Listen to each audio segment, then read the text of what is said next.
এখন দেখেন যে এই যে কল্যাণ রাষ্ট্রের কথা বলা হয়, কল্যাণের কথা বলা হয়, সেখানে আল্লাহ সুবহানাহু ওয়া তাআলা এই দিনকেই কল্যাণ বলেছেন।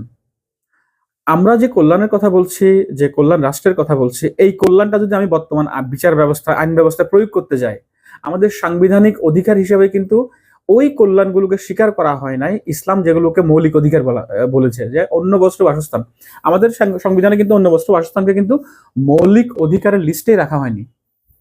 এখানে মৌলিক অধিকার ওই সমস্ত অধিকারগুলোকে রাখা হয়েছে যে অধিকারগুলো আসলে আমাদের ইসলামিক ভাবে এগুলো অনেকটা হারাম।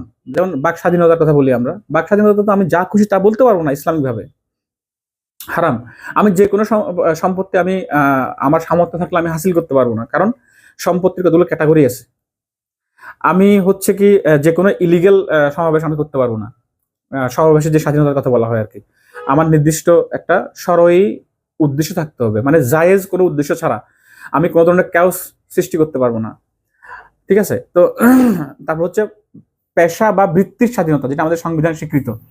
আমি তো পতিতা বৃত্তিকে পেশা হিসেবে দিতে পারবো না, কিন্তু এই রাষ্ট্রে পতিতা বৃত্তি একটি বৈধ পেশা, লাইসেন্স দেওয়া হয়।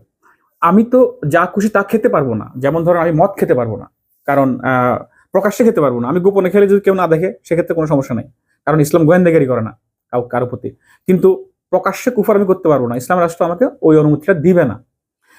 কিন্তু সেকুলার লিবারেল রাষ্ট্রে আপনাকে এই অধিকারগুলো রাষ্ট্রই দেয় এবং পবিত্র জ্ঞানে দেয়।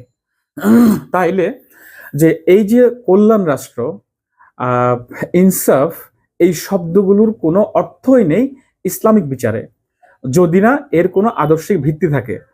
তো এখন এই শব্দগুলোর পিছনে যদি আদর্শিক ভিত্তিটা যদি সেকুলার পুঁজিবাদ হয়, তাহলে এগুলো হচ্ছে জুলুম। কারণ আল্লাহ সুবহানাহু ওয়া তাআলা বলেই দিছেন যে যারা আমার বিধান ব্যতীত অন্য কোনো বিধান দিয়ে বিচার ফয়সালা করে তারা কাফির, তারা জালিম, তারা ফাসিক।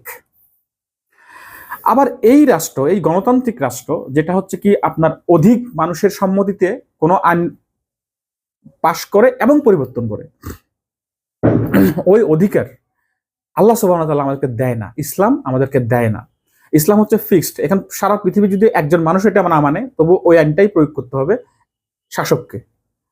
মানুষ যাই বলবে বলুক, পৃথিবী ধ্বংস হয়ে যাক, কিন্তু ওই আল্লাহর বিধানটাই হচ্ছে